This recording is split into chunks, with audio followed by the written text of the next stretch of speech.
की उल्टियाँ इतनी ज़्यादा हो गई हैं कि अब बस वो किसी भी वक्त बेहोश हो सकते हैं। आग लगती है, ऐसा लगता है जैसे किसी ने उनकी चारपाई के नीचे आग लगा दी। उनके लिए तो एक आतंकवादी के भी ह्यूमन राइट्स होते हैं, आपको पता है।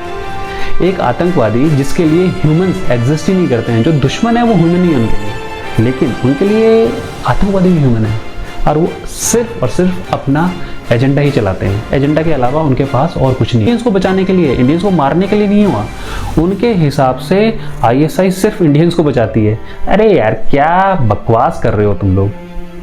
आईएसआई का जन्म सिर्फ इंडिया। अगर कोई मूवी आपको ये दिखा रही है ना कि आईएसआई और इंडिया के एजेंट्स मिलके प्यार की बरसात होगी, जनरली जैसे मूवीज में होता है, तो दिखाएंगे नहीं। लेकिन हमारे यहाँ पे कुछ 0.5 फ्रंट है। जो देखिए, आपको एक स्पाई की लाइफ बताता हूँ। कहीं पे भी अगर वो उसको किसी दूसरे देश में भेजा जा रहा है, हार गया, अरे भाई ऐसा नहीं होता। या तो वो आपको गोली मारेगा या। जय हिंद दोस्तों, मैं कर्नल विकास। आज हम बात करेंगे सोशल मीडिया पर फैले उस डर के माहौल के बारे में जो धुरंधर मूवी की वजह से कोने कोने में फैल चुका है। और 0.5 फ्रंट को चुरनों ने इतना ज़्यादा काट लिया है कि उनके हर जगह से सिर्फ और सिर्फ धुआं निकल रहा है। वो खुजली नहीं है, अब खुजली की जगह वो धुआं निकलने लगा है।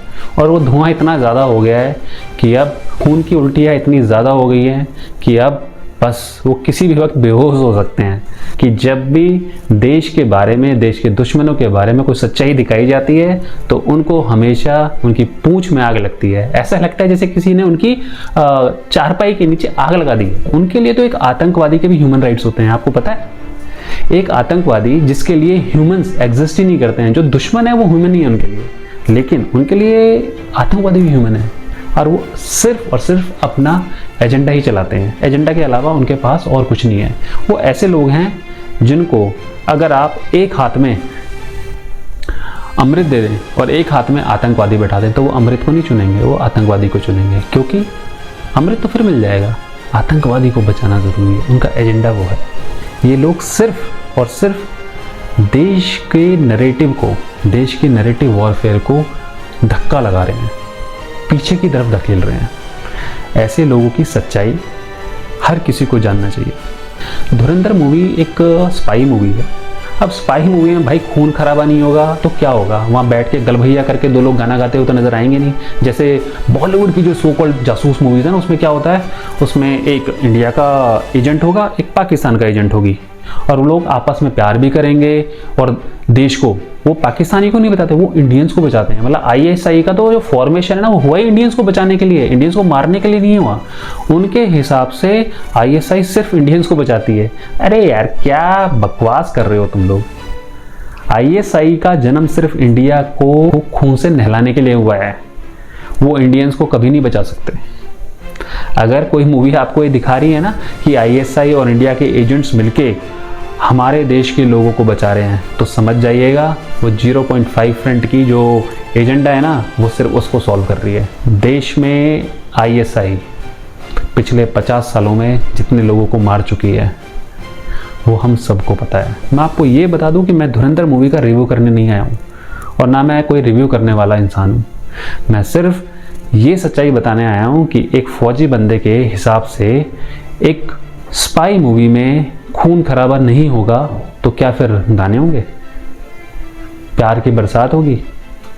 जनरली जैसे मूवीज़ में होता है कि एक बाप है, एक बेटी है, एक उस मूवी का नायक है और वो नायक उस बेटी से प्यार करता है और बाप को अच्छा नहीं लगता और फिर वो लड़ाई झगड़ा करके उस बेटी को भगा के ले जाता है और बाद में शादी हो जाती है। भाई ये मूवी ऐसी नहीं है। ये मूवी है पाकिस्तान की सच्चाई दिखाने वाली कि किस तरह से पाकिस्तान ने अपनी policy bleed India with 1000 cuts को अमल में लेके आए हैं। और इस मूवी ने बड़े ही क्लियर तरीके से वो दिखाया है। आपको एक चीज़ समझनी पड़ेगी कि पाकिस्तान कभी भी भारत का अच्छा नहीं चाह सकता, क्योंकि उसको भारत का अच्छा चाह के जो वहाँ के जो पॉलिटिशियंस हैं, वहाँ की जो सेना है, उसको उनके देश के लोगों का प्यार नहीं मिलेगा। क्योंकि उन्होंने उनके दिमाग में वो भूसा भर दिया है, वो आतंकवाद का भूसा भर दिया है, वो नफरत भर दी है पिछले 70-75 सालों में, जो वो निकाल नहीं पाएंगे क्योंकि उन्होंने वो खुद ही भरी है अपने एजेंडास को सॉल्व करने के लिए। तो फिर अब वो भारत के लिए प्यार तो दिखाएंगे नहीं। लेकिन हमारे यहाँ पे कुछ 0.5% है जो सिर्फ 1 रुपये और 2 रुपये के लिए वो पेड ट्वीट्स करते हैं, पेड मैसेजेस करते हैं। उन लोगों का काम 1 रुपये और 2 रुपये के ट्वीट्स करने से चलता है। तो वो सिर्फ भारत के खिलाफ एजेंडा अगर चलाएंगे तो ही उनको मिलेंगे। देखिए, आपको एक स्पाई की लाइफ बताता हूँ। कहीं पे भी अगर वो उसको किसी दूसरे देश में भेजा जा रहा है तो सबसे पहले वो जाके अपने लिए ठिकाना ढूंढेगा ना। ठिकाना ढूंढने के लिए वो कहीं ना कहीं जाएगा जहाँ पे उसको जानने वाले लोग होंगे, जहाँ उसको बताया जाएगा कि आप यहाँ पे जाइएगा और वहाँ पे जाके आपको कुछ दिनों के लिए रहने का ठिकाना मिलेगा। फिर जाके वो अपने आप को वहाँ पे साबित करता है और किसी ग्रुप में शामिल होता है और फिर जो उसका मिशन है उसको पूरा करता है। जनरली वही होता है। तो इसमें क्या गलत दिखाया गया है? अगर वो स्पाई, वो बंदा, वो जासूस अपने आप को बचाने के लिए कुछ लोगों को मार रहा है तो गलत क्या है? अरे भाई, ऐसे ही होता है। अगर आप किसी देश में जाकर अपने देश के दुश्मनों को मार रहे हो, वो सच्चाई है। कोई भी अगर, चलो आपको मैं एक आर्मी के बारे में बताता हूँ कि आर्मी में अगर आप किसी ऑपरेशन में जा रहे हैं तो ऑपरेशन में जाके आप कोई गाना गाने के लिए नहीं जा रहे हो। आपके सामने आपका जो दुश्मन है वो एक आतंकवादी, एक टेररिस्ट है, एक दूसरे देश की आर्मी का सैनिक है। अगर आप उसको नहीं मारोगे तो वो आपको मार देगा। तो भाई, आपका अल्टीमेट एम है सर्वाइवल। और सर्वाइवल क्या है? या तो आप सामने वाले को मारोगे, अगर आप नहीं मारोगे तो वो आपको मारेगा। तो भाई, खून तो बहेगा। सिर्फ ये करने से के लिए वो स्टैचू हो जाएगा और वो हार गया। अरे भाई, ऐसे नहीं होता। या तो वो आपको गोली मारेगा या आप उसको गोली मारोगे। Survival of the fittest. If you are fit you will survive, else your enemy will survive. This is the reality and this movie shows the reality, but some people in India don't want to see the reality, they want to see the drama। और भारत के जो दर्शक थे वो सिर्फ वही drama देख रहे थे जो पिछले कई दशकों से चल रहा था। बट ऐसा नहीं है। सच्चाई अगर देखनी है तो आपको ऐसी मूवीज बनानी पड़ेगी। आपको कैसे पता चलेगा कि भारत का सैनिक, भारत का जासूस किसी दूसरे देश में जाकर कैसे सरवाइव करता है, कैसे वो अपने दुश्मनों को ठिकाने लगाता है, कैसे अपने देश के झंडे को हमेशा ऊपर रखता है। उस झंडे को ऊपर रखने के लिए उसको अपनी जान की बाजी लगानी पड़ती है। अरे, जान की बाजी लगाने के लिए आपको अपना खून ही बहाना पड़ेगा और दूसरे का भी खून बहाना पड़ेगा। अगर किसी को लगता है कि वायलेंस और खून खराबे के बगैर भी देश को बचाया जा सकता है तो वो सिर्फ फूल में है। आज के टाइम में ऐसा नहीं होता है। ज़माना बदल गया है। ये नया भारत है और ये घुस के मारता है और बिल्कुल सही है। अगर आप अपने दुश्मन को प्रियम्प्ट नहीं करोगे तो आपका दुश्मन आपको मार देगा। बहुत क्लियर है। मिलिट्री में बड़ा क्लियर है। आपका एम ये है, आपको अपना एम अचीव करना है। अगर कोई जासूस जाता है, उसको एम दिया गया है, वो अपने एम को अचीव करेगा और उसको अपने एम को अचीव करने में अगर किसी का खून भी बहाना पड़ रहा है तो वो जायज़ है।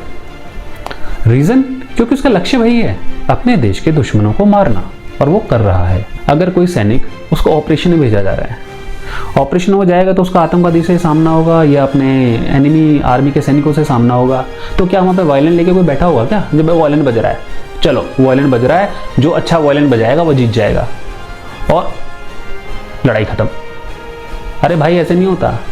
गोली चलेगी और जिसको गोली लगेगी सामने वाले को, वो मरेगा और एक बचेगा। ये जिंदगी की सच्चाई है और ये वॉर की हकीकत है। एक रात एलओसी के ऊपर गुजारो। ये 0.5% है ना, इनको सबको एक बार एक काम करो, 40-40 किलो वजन का बस्ता उनके पीछे डालो और उनको लो डंडा और सीधा उनको रवाना करो एलओसी की तरफ। और बोला एक बार एक रात वहाँ पे गुजार के देखो। पहले तो 5 किलोमीटर चल रहे, वो बहुत बड़ी चीज़ है उनके लिए। और उसके बाद उनको सबसे आगे भेज दो एलओसी पर, और जब वहाँ पे सामने से गोलियों की आवाज़ और गोलियों की बरसात होगी ना, उनको तब समझ में आएगा कि देश के सैनिक और देश के जो आर्म फोर्सेस के जवान हैं वो किस तरह से देश की रक्षा कर रहे हैं। वो यहाँ बैठ के एसी कमरों के अंदर उनको लगता है कि वो देश को बचा रहे हैं, वो देश को बचा नहीं रहे हैं, वो देश को अंदर से खोखला कर रहे हैं। देश को खोखला करना उनका सबसे बड़ा एम है और वो उसमें कामयाब हो रहे हैं। ऐसे लोग ही देश को बर्बाद कर रहे हैं। धुरंधर मूवी ने जो ये नेक्सस है ना, इसकी नसें काट दी और उसमें से बह रहा है खून, और वो खून उनको लगता है कि वो धुरंधर से निकल रहा है, लेकिन ऐसा है नहीं। वो उनका खुद का खून है जो जल जल के कोयला बन रहा है। ये लोग ISI के टुकड़ों पर पल रहे हैं, ये हमारे देश के दुश्मनों के टुकड़ों पर पल रहे हैं, ये गद्दार हैं।